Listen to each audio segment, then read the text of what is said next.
교회 말 10번째 시간. 사람 보고 교회 다녀? 하나님 보고 교회 다녀야지. 입니다. 본문은 출애굽기 19장 5절 6절 말씀입니다. 제가 읽겠습니다. 세계가 다 내게 속하였나니 너희가 내 말을 잘 듣고 내 언약을 지키면 너희는 모든 민족 중에서 내 소유가 되겠고 너희가 내게 대하여 제사장 나라가 되며 거룩한 백성이 되리라. 너는 이 말을 이스라엘 자손 중에 전할지니라. 아멘.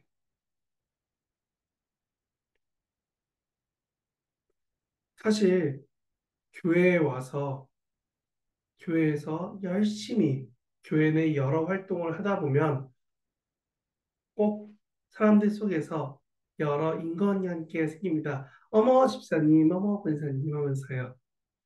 그런데 이런 인간관계 속에서 살다 보면 꼭 원치 않는 갈등으로 인한 문제가 발생합니다. 그러고 나선 이 사람은 불편하네, 저 사람은 싫으네, 등등등 여러 갈등은 또 다른 문제를 일으킵니다. 왜냐하면 싫은애 불편해서 나 저 사람 때문에 교회 안 갈 거야 하는 말이 나오게 되거든요. 저는 청소년부 생각할 때 제일 많이 들었던 것 같아요. 누구누구야 왜 교회 안 나와? 천사님 저 누구 때문에 교회 안 갈 거예요. 왜? 저한테 너무 심한 말을 했어요. 저 누구랑 사귀다 깨져서 이제 교회 안 가요. 누가 있기 때문에 교회 안 가요. 라는 말 정말 많이 들어봤습니다. 그런데 저는 오늘 이 말씀이, 이 주제가, 이 내용이 오늘 저와 여러분에게 너무나 와닿을 만큼 중요한 얘기인 것 같습니다. 왜냐하면 영화 밀양이, 영화 도가니가, 그리고 그 외에 웹툰이나 여러 이야기들 속에서 우리는 세상에서 들어왔고 말해왔고 많이 알고 있습니다. 뭐라고요? 교회라는 울타리가 가지는 맹점인 상처를 준 사람의 회개 이야기는 많이 있습니다. 하나님이 저 사람을 용서해 주셨어. 하나님이 나 같은 죄인도 용서해 주셨어.는 많이 있지만 상처받은 사람의 회복에 대한 이야기는 생각보다 없습니다. 아니, 사실 이 상처받음에 대해서만 집중해서 성경을 딱하게 보고 있으면 사실 마음속에 이렇게 보이기도 합니다. 성경에서 상처받은 이들은 무조건적으로 누군가를 죽이는 다나를 다말을 강간했기 때문에 다 죽이러 갔던 그 오빠들처럼 보복만 나타납니다. 그리고 상처를 준 사람이 회개하는 기도, 하나님 내가 잘못했어요.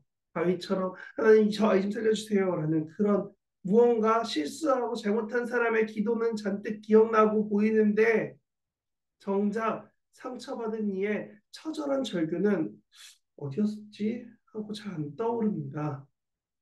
그리고 그래서 그런지 가끔씩 성경을 읽다가 욥을 만나거나 예레미야나 에스겔이나 에스더처럼 고통 중에 힘들어하고 있는 사람들이 이야기를 딱 보면은 나도 모르게 투영을 하죠.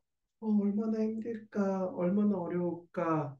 그러고 그것을 통해 나의 고통이 조금 더 해결되길 바라곤 합니다. 마치 드라마에서 주인공이 정말 열심히 살다가 극적으로 반전을 일으키는 것처럼 성경의 인물들이 하나님의 사랑과 축복 때문에 변화되는 것을 볼 때 드라마와 같은 카타르시스를 느끼기도 합니다. 그러면서 우리의 삶의 문제 앞에서 하나님을 해결책으로 두는 것이 아니라 그런 카타르시스, 그런 내가 원하는 극적인 해결만을 원할 때가 많이 있습니다. 그래서 우리는 쉽게, 아니 쉽사리 말하곤 합니다. 교회 가기 싫어요. 목사님, 교회 가기 싫어요. 왜냐하면 그 사람이 있는 교회이기 때문입니다. 하나님이 꼭 교회 가야만 하나요? 아니, 하나님이 꼭 증산제일교회 와야만 출석해야만 구원해 주시는 건 아니잖아요. 그런데 왜 교회 나와서 예배하라고 참여하라고 신앙생활하라고 강요하세요? 목사님, 이거 폭력인 거 하나 아세요? 네, 폭력일 수 있다라고 말해야 되는 게 맞나요? 사실 이렇게 교회에 못 나오고 힘들어하고 어려운 사람 앞에서 간단히 할 수 있는 말, 간단하게 문제를 바라보고 해결할 수 있는 정말 좋은 비책이 있습니다. 무엇이냐면요. 이거는 제가 할 수 있는 말은 아니고요. 요즘에 소위 젊은 사람들이 말하는 너 티니? 라는 사람들이 있습니다. 네, 알파벳 T를 말하는 건데요. MBTI의 성향 중 하나인 T가 매우 짙은 사람들은 어떤 사건들을 볼 때 이성적으로 바라본다고 합니다. 그래서 우리도 이 문제를 이성적으로만 바라본다면 참 쉽게 해결할 수 있습니다. 교회를 하나님 보고 와야지 딴 거 보고 오는 거야? 너 신앙생활 하나님 말고 딴 걸로 하는 거야? 라고 말이죠. 그러나 우리는 감정을 갖고 살아가는 인간이기에 이런 T와 같은 극단적 T와 같은 말을 하면은 너무 어렵습니다. 그리고 이렇게 사람들은 문제 앞에서 갈등이 나타나고 그 갈등은 우리나라 초기 교회사에서 신사참배 문제로 인해서 그리고 또 초기 교회에서는 이그나티우스 논쟁이라고 해서 뭐 영지주의에 갔다 온 거야 아니야 부터 해서 여러 가지 너 이단에 들어갔어 안 들어갔어 라는 걸로 갈등이 나타나곤 합니다. 그리고 그 갈등은 어디까지 이어지느냐 너가 예배자로 우리 식으로 하면 교회 봉사자로 섬기는 예배 가운데 그 모든 행위에 참여한 사람들은 제대로 된 예배 드린 게 아니야. 성찬은 제대로 된 게 아니고 세례도 제대로 된 게 아니야. 너가 집례를 하는 미사도 문제가 있는 거야. 라고까지 갔었습니다. 사실 사람이 기도하고 사람이 말씀을 전하고 사람이 행동을 하는 것이기 때문에 하나님의 인도하심이라 하나님의 운영하시고 경영하심이라는 큰 틀로 보고 싶지만 우리는 하나님만 보며 신앙생활을 할 수는 사실 없습니다. 그렇다면 그분은 정말 아니 이렇게만 말한다면 그렇게 말하시는 분은 정말 주변 사람을 공감 못하는 분이시거나 혹은 주변 사람이 연연하지 않는 의연한 사람. 네. 그래서 그런지 어느 순간 교회라는 모임에서 성의라는 의미의 가운이 생겨납니다. 그리고 오늘 우리 교회에서도 저 같은 목사님, 장로님, 성가대가 가운은 있습니다. 가운의 의미는 인간된 모습은 가리우고 오직 하나님의 선하시고 온전하신 그 뜻만 나타내소서라는 의미로 계시록의 두루마기를 따라 입는 것입니다.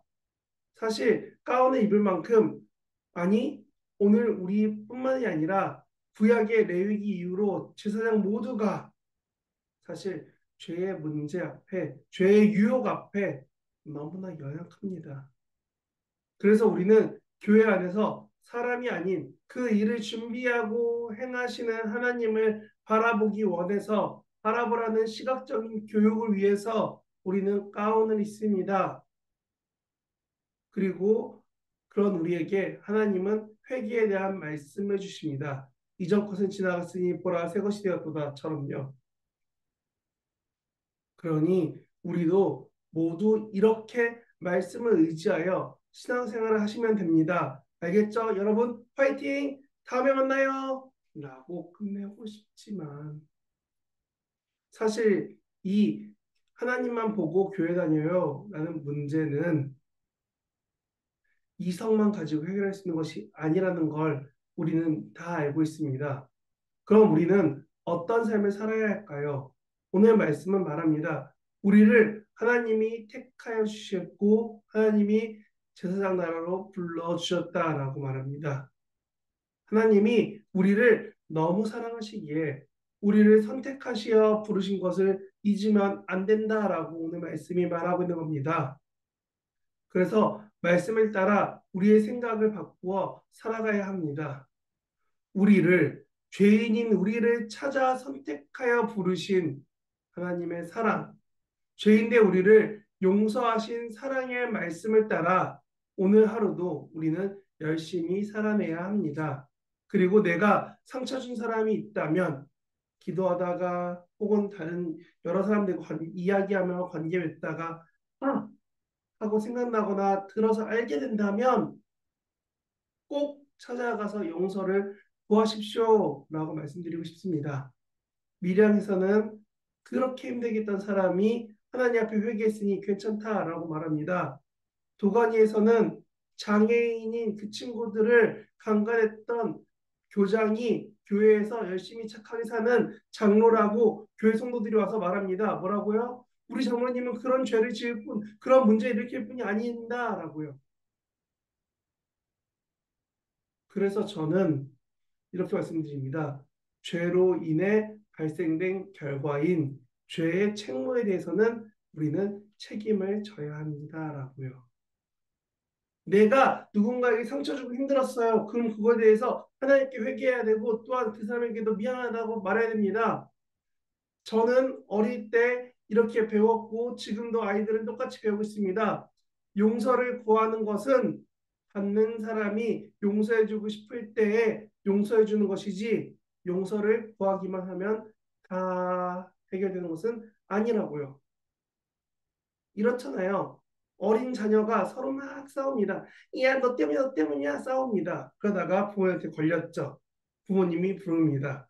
왜 그랬어? 왜 그랬어? 쟤 때문에 제가 뭐 해서 막 싸웁니다. 그럼 이제 잘 듣고 이야기하시죠. 알았어. 그러면은 이제 누가 누구한테 사과해. 그러면 꼭 사과하는 친구가 쭈뼛쭈뼛하면 이야기합니다. 미안해 하면은 옆에 있는 친구도 받기 싫은데 엄마나 아빠나 선생님 눈치를 보면서 말을 하죠. 괜찮아 라고 말합니다. 여러분, 이게 끝일까요? 이렇게 끝이라고 말하는 아이들과 같은 사람들도 있습니다. 미안합니다 하는 분들이요. 근데 그와 반대로 제가 들었던 이야기는 이런 것도 있었습니다.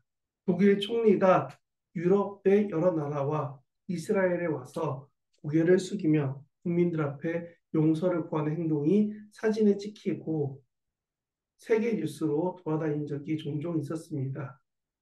어떤 삶을 사는 것이 그리스도를 따라 변화된 믿음으로 살아가는 모습일까요? 교회에서 상처받은 사람들이 생겨나며 교회의 사람을 보고 하니 하나님을 보며 신앙생활 하는 것이다 라고 말할 상황이 생길 수 있습니다. 저처럼 목사라면요. 혹은 조언해 주실 분이시라면요.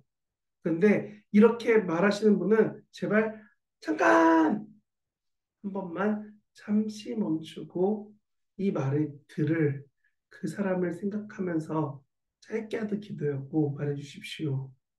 또 만일 반대로 이런 말을 듣게 된다면 아휴, 교회를 사람 때문에 다녀? 하나님 보고 다니는 거지. 마음 잡고 정신 차려. 이런 말을 듣게 된다면 그분을 이해하려고 조금만 더 노력해 주시면 안 될까요? 사실 하나님은 다 아시지만 사람은 다 알 수 없기 때문에 그렇습니다. 그리고 교회를 다니는 곳이 아닌 하나님을 바라보는 곳임을 잊지 말고 하나님이 이 공동체인 우리 증산교회에 그리고 이 모임에 부르신 이유를 계속 되뇌이며 기도하며 마음을 잡을 수 있게 해달라고 기도하시길 원합니다. 하나님의 사랑은 지금 이 순간이라는 잠깐 사랑이 아닙니다. 하나님의 사랑은 미안해, 괜찮아, 말보다 넘어가는 것처럼 내 아픔이나 슬픔을 속이는 눈가림의 사랑이 아닙니다. 하나님은 우리를 진정 사랑하시고 그 사랑으로 우리 주변을 사랑하라고 원하십니다. 하나님의 사랑으로 진정 용서를 구하고 용서하도록 자신의 상처받은 그 자리에서 나오도록 돕는 것. 상처받은 그때에도 그리고 오늘 이 지금도 함께 하신 성령님이 계심을 잊지 않고 진실한 마음으로 하나님 날 좀 도와주십시오라고 기도한다면 또 그 기도 후에 내가 주변을 사랑하려고 무단히 노력한다면 저와 여러분 우리 모두는 하나님 앞에서 진정으로 교회를 하나님을 바라보면서 다니고 믿고 신앙생활하고 살아가는 그런 신실한 삶이 될 것입니다. 하나님은 자신의 외아들인 자녀가 죽음에 놓이도록까지 두면서 우리를 사랑하셨습니다. 그런데 그 사랑을 우리가 값지다 알기를 원하시진 않습니다. 같은 희생이 아닌 남의 의로 우리를 의롭다 불러주신 하나님의 사랑으로 오늘도 하루하루 살아내는 저와 여러분 되시기를 진심으로 바랍니다. 기도하겠습니다. 하나님, 우리를 붙잡아 주시고 함께하여 주시옵소서.